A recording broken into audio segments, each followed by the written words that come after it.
हे हेरम्ब त्वमेह्यो हि ह्यम्बिका त्रयम्बकात्मज सिद्धिबुद्धिपते त्रयक्ष लक्ष्यलाभ पितुः पितः।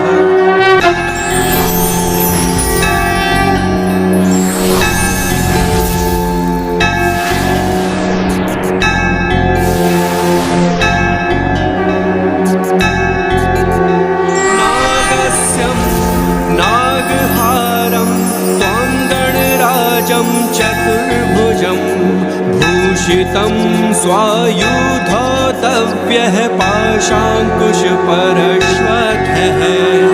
आवाहयामि पूजार्थं रक्षार्थं च मम कृतः।